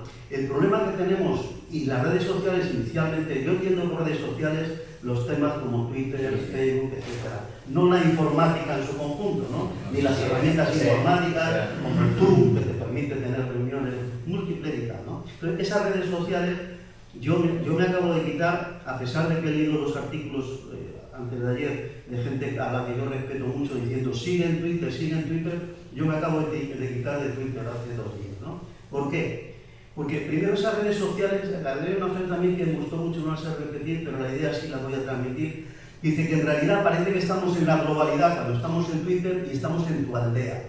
Porque en Twitter o en Facebook o en esas redes te has ido creando a través de las cosas que das like, de los amigos que dices que sí, de los que bloqueas, de lo que no, te has ido creando una aldea y tienes la sensación que estás en el mundo, pero estás en la aldea de los que, primero de los que eligen Twitter, que tú los veas, y además de los que tú has elegido y ellos te han elegido a ti. Por lo tanto, te crees que estás en el universo y estás en un grupo de gente que te crea una realidad muy distorsionada, porque te crees que yo soy de izquierda, ¿no? Te crees que todo el mundo es de izquierda y resulta que no. Son los 20 tíos que están en tu Twitter y como que tú hablas. Por lo tanto, la segunda parte por la que me he quitado el Twitter, aunque a lo mejor lo reconsidero porque estoy leyendo mucho a favor de que siga, es que realmente te quita un montón de tiempo de reflexión. O sea, es que tenemos que desdigitalizarnos. Estamos en el ordenador hoy mismo, he visto una estadística del uso de Internet, es que España tiene una media de Internet de 2 horas diarias del uso de Internet. Y entonces yo creo que personalmente voy a apostar más por encuentros así cara a cara y que nos veamos y tal, y tomar una cerveza que por Twitter, lo siento, pero de momento hoy me he quitado de Twitter, mañana ya veremos. Mira, perdona que convierta en pregunta algo de lo que habéis dicho, que te quita tiempo de reflexión y no puede ser al contrario, que lo que haga es proporcionarte más, estimularte, generar. Porque también tú piensas que, tú dices lo de la aldea, entiendo la idea, pero eso depende de, está en tus manos que tu aldea no sea tan aldeana, ¿entiendes la aldea? Según a quien siga, a lo mejor si sigue a gente que no son de tu misma, de una onda política o filosófica o deportiva, o recibirá, es decir, que es un algoritmo, y en función de lo que tú le vas diciendo, es que eso está en tus manos, que tu red social sea más o menos rica, ¿no? Y que te aporte más o menos pensamiento. Creo que había sí. Juan. Sí, yo no voy a ir al tema de redes sociales, porque el tema de redes sociales creo que para un sector determinado de la población que se mueve en redes sociales, entendiendo por redes sociales, pues Twitter o X, que es ahora, el TikTok o el Instagram, por ejemplo, de la gente joven. Hay una nueva que es Blue Sky. No, el Blue Sky, yo ya estoy en Blue Sky, me salió de... Pero además hay gente que recomienda Mastodon también, por lo visto, que es otra red. Sí, Mastodon es otra red que recomienda. Pero yo me voy a salir de las redes sociales y me voy a ir a lo que yo pensé cuando vi la imagen, porque yo el mito de la caverna de Platón lo habíamos oído hace tantísimos años que tuve que volver a leerlo, es decir, de qué iba, y me encontré esa misma imagen. Y yo en esa imagen no veo redes sociales, veo la tele. Absolutamente, y la explico. Veo la tele porque lo que están viendo, las imágenes que están viendo, los sujetos están encadenados, están sujetos a cadenas, pero a cadenas de televisión. Y la realidad... Claro, y la realidad que están viendo, la realidad que están viendo es la que le ofrecen las cadenas de televisión. Está el muro que te impide pensar. El muro, sí, es una interpretación, claro. El muro que te impide pensar y que te mantiene en una situación de dependencia total de esas cadenas de televisión que te están proyectando la realidad. Y tú te informas a través de eso, de esas imágenes solamente. Tiene después actores, ¿no? Que son los que pasan con los muñecos, pasando y tal.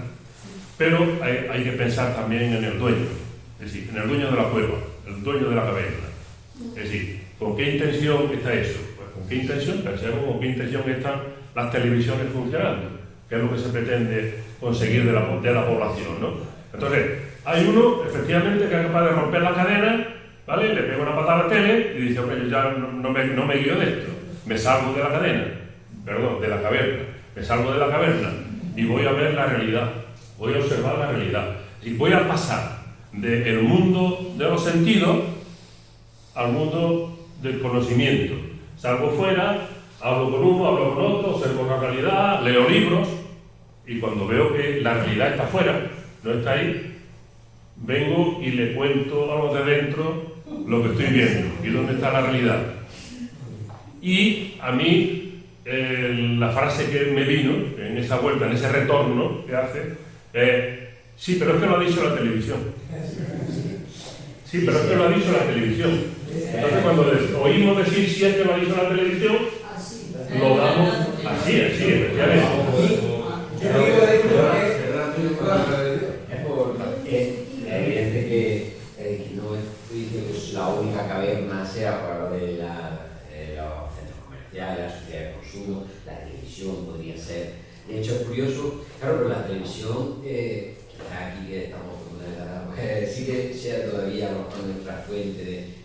Pero la televisión está cada vez menos en la fuente de información y de entretenimiento, sobre todo de la gente más joven. Es curioso que antes, siempre cuando explicamos Platón, pues ponen un ejercicio de la fuente de las cavernas actuales, caen en el de el consumo. Antes contaba la televisión, ahora ya casi ninguno habla de la televisión. Pero ninguno de esta gente joven, pero de lo que estamos aquí, de varios claro, pero lo que está cambiando radicalmente en la sociedad, la que estamos nosotros también, es precisamente las redes sociales, porque incluso yo no sé si tenéis TikTok, por ejemplo, pero pues esa es casi adictiva, ¿no? Son vídeos, microvídeos que vas viendo y lo estás viendo y de pronto dices, sí, yo 10 minutos aquí pasando vídeos así.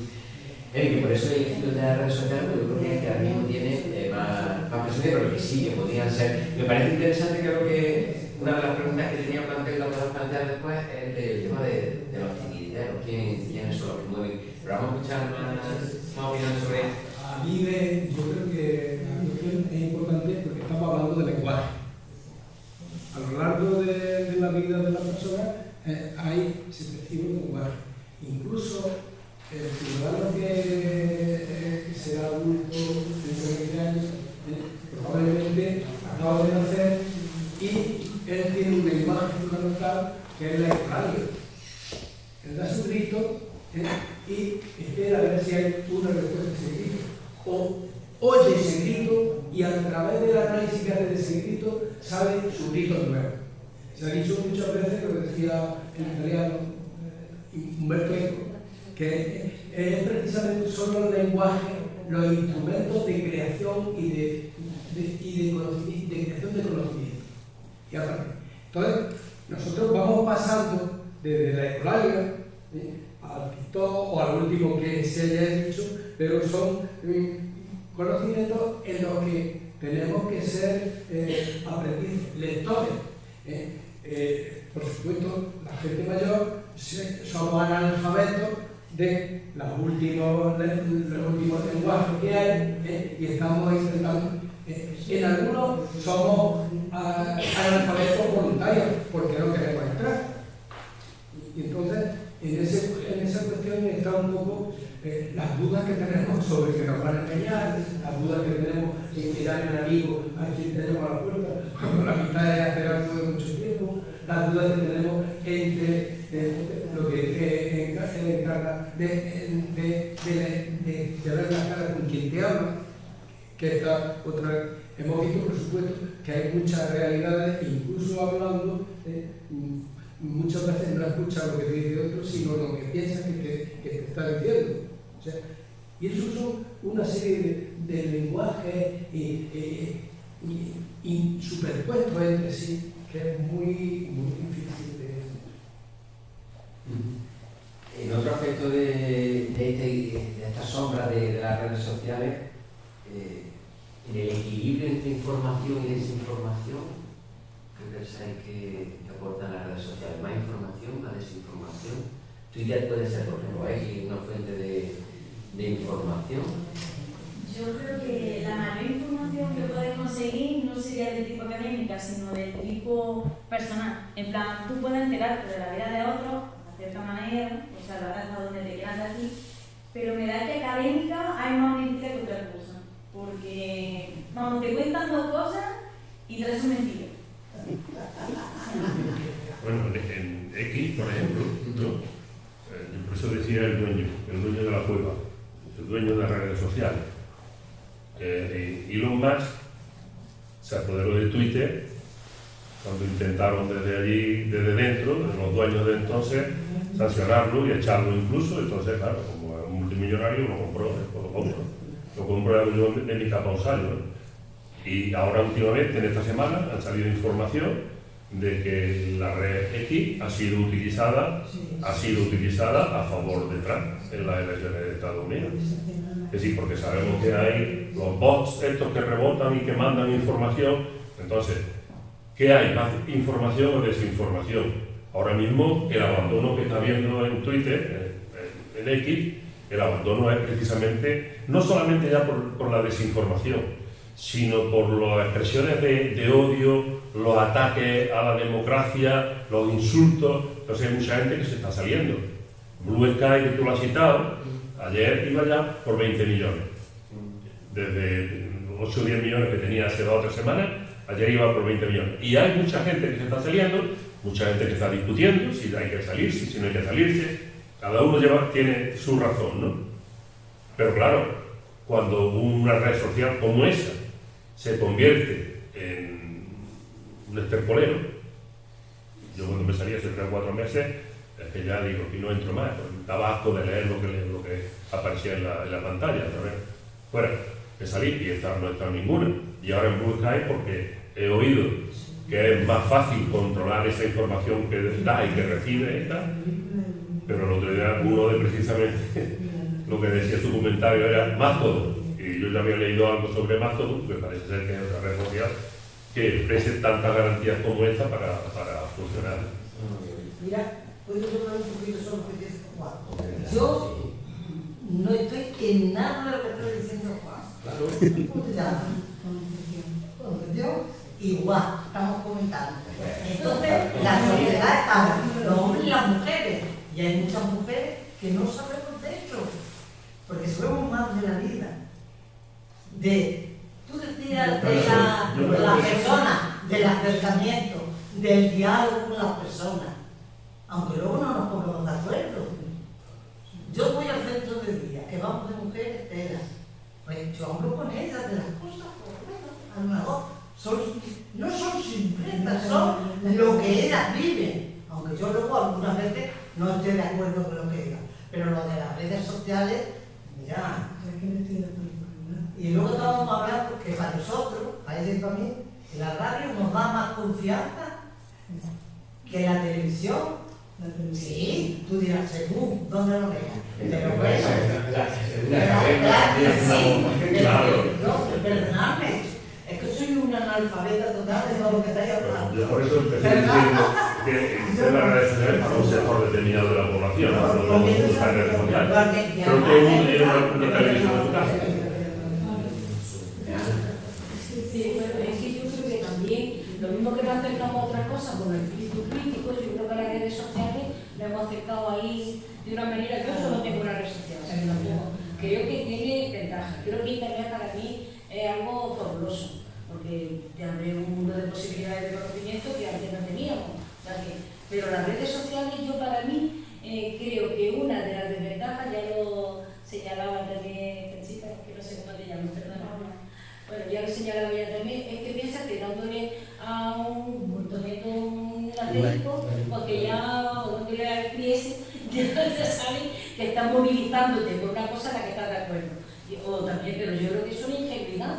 Es que también, yo creo que somos demasiado ingenuos. Podemos pensar que los amigos de Facebook son de verdad amigos, y podemos encontrar amigos en Facebook. Porque yo creo que gracias a Facebook hemos tenido contacto. A mí por lo menos me ha ocurrido, yo he tenido contacto con gente, he recuperado amigos de otras veces y me parece estupendo. Pero tampoco pensar que todas las personas que en un momento le den que un like a lo que tú has puesto, que eso sea un amigo tuyo.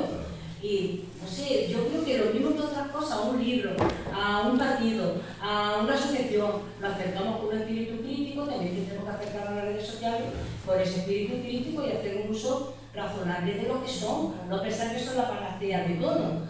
Yo creo que es que estamos mal, y también por lo que decía ella, porque estamos también en una sociedad, cultivando una sociedad de apariencia que de realidad, y quizás a eso sí se acercan mucho las redes sociales, pero eso ya cada uno debe ser responsable. Si tú quieres poner que está más feliz que la perdí en las redes sociales y luego está mal, pues yo qué sé, porque por esa tontería, si a nadie le importa, pues no sé, pero se pueden compartir cosas, y yo creo que es interesante que se compartan cosas y que se pueda hacer un buen uso de las redes sociales.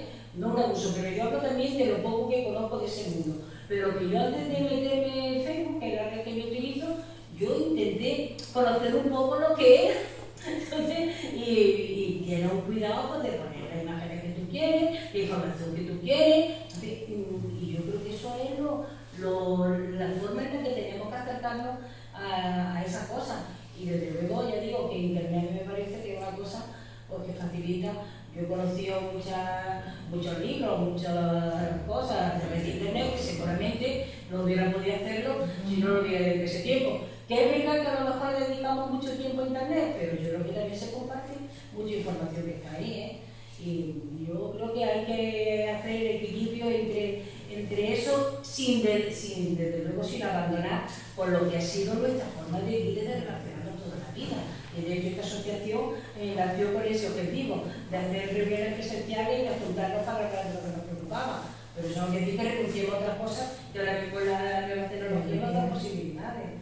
La pregunta es cómo han salido las distintas posiciones, actitudes que podría haber ante la pregunta de quien vemos que piensa que parece que la red es perversa y la abandona, a la postura que la que entiendo más que la perversión en la red estaría en el uso que hacemos de ella, ¿no? Es decir, que si quería convertir eso en pregunta, ¿se puede hacer un uso bueno de la red social?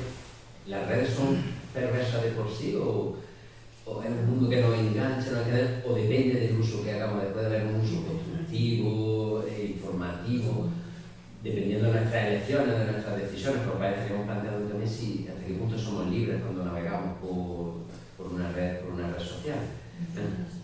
Yo de las redes sociales no lo conozco.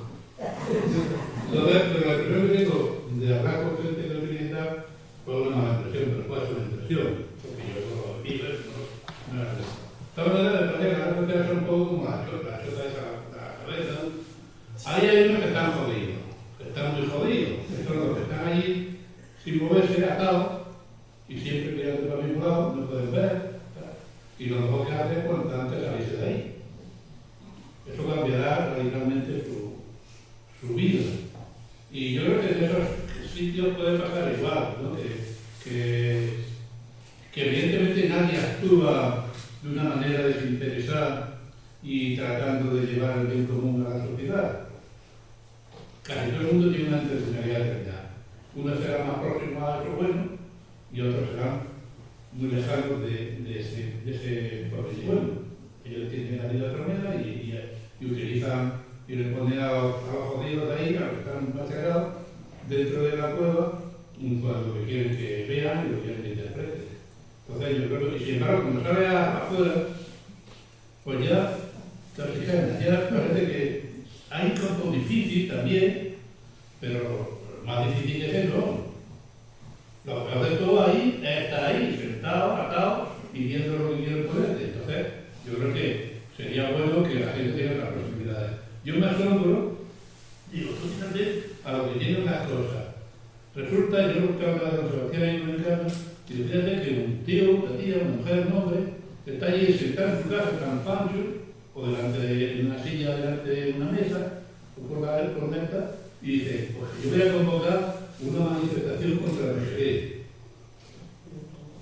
Y digo, madre mía, sabrán esto, digo por mi experiencia, lo que es convocar una manifestación, el trabajo que tenga es convocar una manifestación y que vaya a la gente a la manifestación, que la gente entienda por qué hacemos a eso y que se sume a eso, para que coge y bueno, y la gente le da algo tan simple como me gusta o no me gusta. Eso parece que eso también funciona en algunas cosas. Me gusta o no me gusta.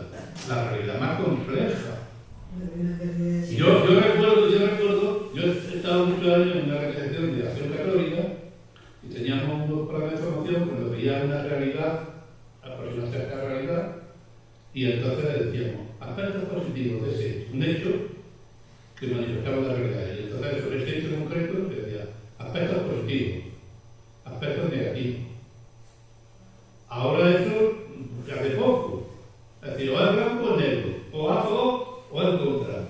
Pero es como ahora vosotros lo veréis, como lo veo yo, que hay los mayores clubes. En los años jóvenes había los clubes de fan. Los clubes de fan de los petos, de Marisol, ahora es el club de fan. Ahora también es el club de fan, de otra manera distinta. Y hay un club que tiene mucho de esto, que es el club de odiadores que odian a Pedro Sánchez. Hay club de odiadores de Sánchez. Y a lo mejor hay alguno que lo hable, no lo sé. Yo no prefiero que haya alguno que lo hable. Pero, hombre, hay que tener más concepto de la realidad y más preciso para analizar. Y cuando hablas de una persona que es importante en este país, que es el presidente del gobierno de este país, tener cierto crítico y criticar los aspectos que fruto de una reflexión veas que son negativos para el conjunto de la sociedad y luego también ver los aspectos positivos. contigo, que seas menos, o a lo mejor te llegan a la conclusión de que es que no has jodido en condiciones. Pues entonces ya se ha cumplido. Pero eso, entonces, simplificar la reflexión es negar la realidad y sobre todo en algunos casos, porque quien no puede influenciar sobre nosotros son el árbol de la cadena ese. Entonces, eso tiene muchísimos más poderes. Todo se hace de intencionalidad. La televisión, que llaman muy gente, pero yo soy de la televisión, tampoco veo mucho, pero bueno. Es que en todas las televisiones hay, dentro de los tertulianos, no sé cuántas, y que va con una intencionalidad determinada. Es generar opinión la gente. Y genera opinión todavía mucho, porque yo en la cola del supermercado, o en la peda del médico, o no sé, oye a la gente hablar. Yo me gusta oír a la gente, porque lo hablan así muy mal, claro, porque ahí ya no puede ser, porque no tiene dinero. Entonces, quiero decir que es bueno el tener la capacidad, el salirse de ahí y en los momentos cada uno de nuestra vida que es necesario salirse, que yo no quiero decir que la gente salga de la realidad, pero cada uno sabe. Quiero decir, salir de esa realidad y la base de la verdad, de por qué las cosas, pero bueno, como es integración a convocar una manifestación, no sé. Sí, es cierto que convocarla no es tan fácil como darle al botoncito, pero luego para difundir esa manifestación, sí que la difusión que puedes tener, eso es hasta...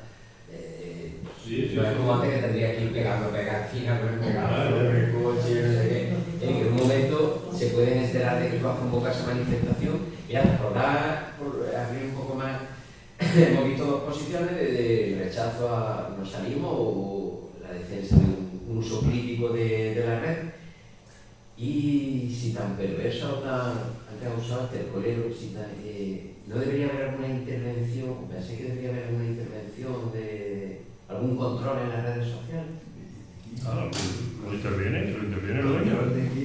Es que control, estamos hablando de X, fundamentalmente estamos hablando de X. ¿Eso es de ahí? El que lo controla es el dueño, el que lo controla es el hombre. Y eso está haciendo con su herramienta lo que quiere. Eso es lo que está obligando. ¿Cómo ha pasado? Esa es la pregunta que hablamos, si debería intervenirse o por parte del Estado. Me parece que fue en Brasil, ¿no? Brasil no intervinieron. Lo que pasa es que, bueno, el tema está que ya no es Brasil solo. Ahí me parece que la vanguardia aquí, la vanguardia en España, ya lo ha dicho en su periódico, es un periódico importante también, de Cataluña, ¿no? Y The Guardian creo que también, en Inglaterra, The Guardian también. Aquí, por ejemplo, otros, es más modesto, pero la revista Contexto, yo estoy suscrito, entonces vi que hubo un debate entre los propios periodistas, uno a favor, otro en contra, daban sus razones por qué había que mantenerse, otros por qué había que salirse y tal. Al final creo que se han salido. Y esa es la dinámica que hay. Es decir, control por parte de los gobiernos, yo creo que es muy difícil, sobre todo en lo que es el mundo occidental. Yo creo que no hay voluntad de intervenir para... Y en Estados Unidos, se ha puesto al lado de Trump precisamente para conseguir el gobierno, y los medios están diciendo allí efectivamente que la intervención que ha hecho ha favorecido a los votantes de Trump. Y que tiene su intención, vamos, que sabe por qué lo hace. ¿Había lanzado mano? Sí, yo creo que sí, tiene que intervenir. Sobre todo en un aspecto que es muy importante, porque estos medios, las empresas que controlan esto, saben de nosotros más que nosotros. Y todo lo que se va a hacer. Yo estoy en Facebook, pero estoy en TikTok. O sea, controlar eso yo creo que es lo fundamental. Porque a través de un asterisco que te colocan, tu difusión puede llegar a nivel de todo. Entonces, ellos conocen, bueno, si eres de izquierda o de derecha, si tu edad, tu amigo, cuando desayunas y por de noche, yo qué sé, cena o no cena, o sea, toda tu vida lo saben. Eso es lo que hay que controlar porque lo utilizan los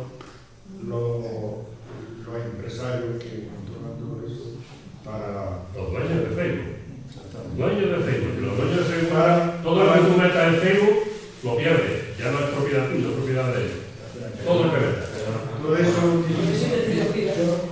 lo utilizan para llevar la situación a ellos que son, normalmente son de derecha, pues los planteamientos de a Trump lo levantaron a través de las redes sociales, ¿no?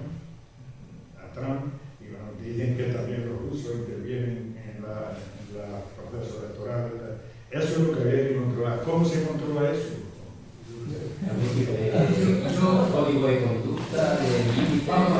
Yo creo que ahí es donde hemos llegado al final, que es que resulta que el delito de Trump fue condenado, pero no porque hubiera una actuación de oficio, sino porque hubo un interés particular que se sintió perjudicado por lo que había dicho, perjudicando a una empresa. Y fue la denuncia de esa empresa, un particular, la que votó.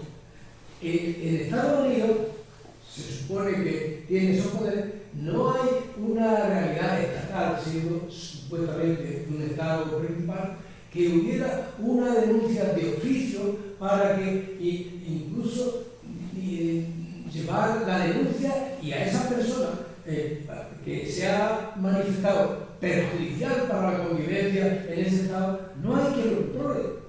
Y a nivel cualquier Estado ya hemos visto que la poca esperanza que podía haber en la ONU la han destrozado completamente, mucho más allá incluso de los vetos que tienen los cuatro Estados que pueden. O sea, estamos en una situación de indefensión frente al dinero. Elon Musk se ha demostrado, y el que llega y hace una sociedad de inversión, pues manda más que los Estados y que los demás. Yo lo veo así de negro. Bueno, pues a través de la excusa del libro de la caverna, pues bueno, he intentado hacer un recorrido por los distintos engaños en los que vivimos, con engaños sentidos, el engaño metafísico de pensar en el mundo como lo percibimos, en nuestra propia esclavitud respecto a nosotros mismos, nos creemos libres, simplemente estamos siendo esclavos de nuestros propios impulsos, porque no llevamos el control. Perdona. Quiero decir una cosita. Sí. Bueno, vamos a ver. No, porque el control, donde ha llegado el debate, es una cosa que a mí me interesa. Yo creo que a lo largo de la historia la transmisión del conocimiento se hace a través de distintos medios. El poder siempre ha tratado de controlar los medios de transmisión del conocimiento. Todo, absolutamente todo. Y ahora no es una excepción. Han controlado, acordaros del nombre de la rosa, de Humberto Eco, qué poder tenía aquel fraile de Burgos, Jorge, para controlar la biblioteca, un libro de la biblioteca que era capaz de hacer lo que fuera porque no se accediera a él, ¿no?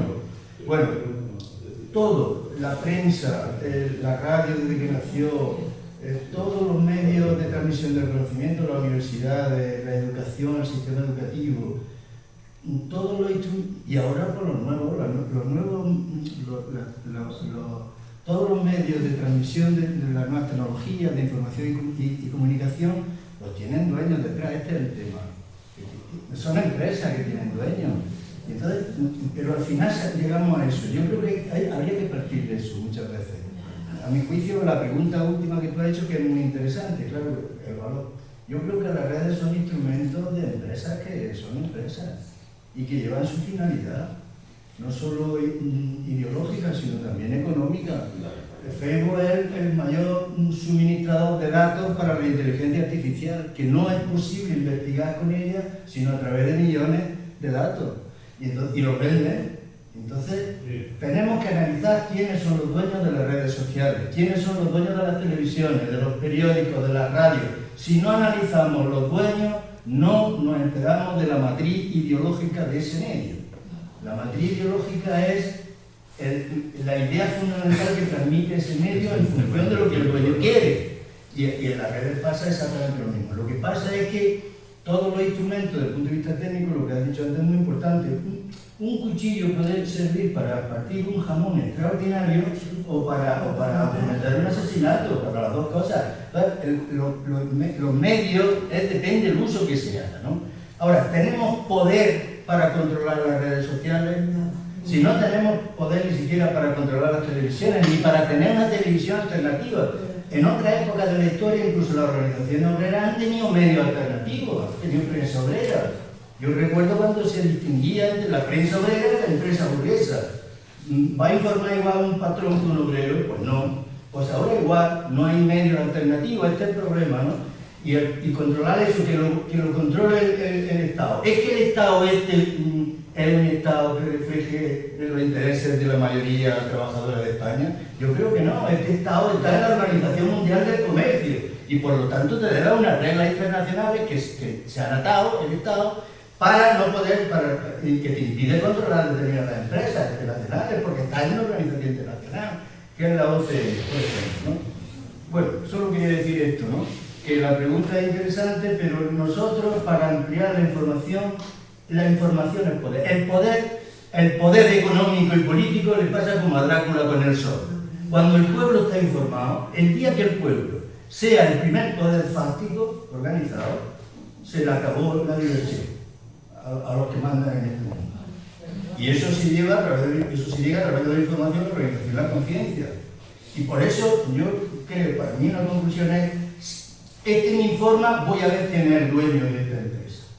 Yo tengo la obligación, todos nosotros, de informarnos quién es el empresario dueño de Antena 3 y de La Sexta, que es el mismo, aunque parezcan distintas, es el mismo. Entonces, si no nos preguntamos quiénes son los dueños o de Facebook o de Twitter, no sabremos movernos según nos interese. Pero esto es un reto colectivo, no es tampoco una cuestión individual. Yo creo que si queremos aumentar la conciencia, la información, la organización y la lucha, que es lo que cambia las cosas, una lucha consciente, organizada, con información, que seamos ciudadanos y no súbditos, si queremos esto, tenemos que hacer un esfuerzo de información. Y yo sí estoy también por lo que pienso que una de las cosas muy negativas de las redes, que tiene muchas positivas, es que está suplantando a estas reuniones. Hoy, yo he trabajado 40 años justo en la Universidad de Granada y la de Jaén, y se convocaba a reuniones, había yo un compañero que decía, los alumnos ya no vienen a la reunión aunque regalemos un apartamento en Málaga. No van, entonces el tema es porque las redes, una de las cosas perversas que suplantan este tipo de reuniones. Lo que nos hemos reclamado de la militancia comprometida. Un militante comprometido tiene que estudiar, tiene que hablar. Cuando tú vas a una reunión, ve a un compañero, le mira a los ojos, habla a la gente y mira a los ojos. Y lo saluda, ¿cómo está? Eso es insustituible. Eso no lo sustituyen las redes sociales. No lo sustituye. Y no nos vamos a organizar solo con redes sociales. Porque mirad una cosa.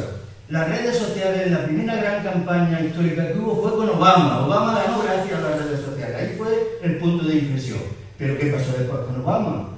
Le cortaron la ala, decía que iban a acabar con Guantánamo. Guantánamo sigue allí, no se habla, pero sigue allí la gente, encerrada, sin imputación ninguna, en un limbo jurídico y mil cosas más. Entonces, yo eso es lo que veo y quería decir esto porque me lleva a un tema que sí me interesa mucho. Dime quién es el dueño de un medio de comunicación y te diré cuál es la línea editorial de ese medio, si favorece los intereses de los trabajadores y de la mayoría o favorece los intereses de unos pocos que son sus dueños. Como no nos hagamos estas preguntas, no nos vamos a poder organizar, porque la información no es cualquier cosa, la información es poder, y el poder sabe que la información es poder, que tiene el poder y la dinámica del grupo, decíamos ahora, el que tiene la información y la dinámica del grupo se lleva el gato.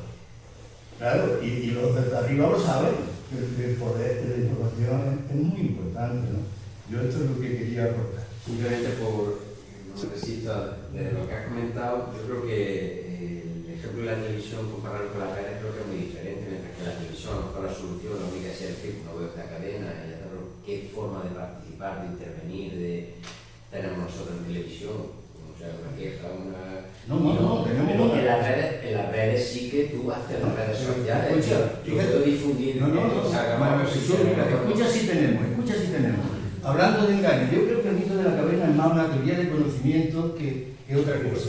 Pero mira... política de bueno, pero mira lo de la televisión si tenemos, mira lo de... La televisión en España, perdonad, Nos quedan 2 minutos. 2 minutos. Mira, es el gran engaño.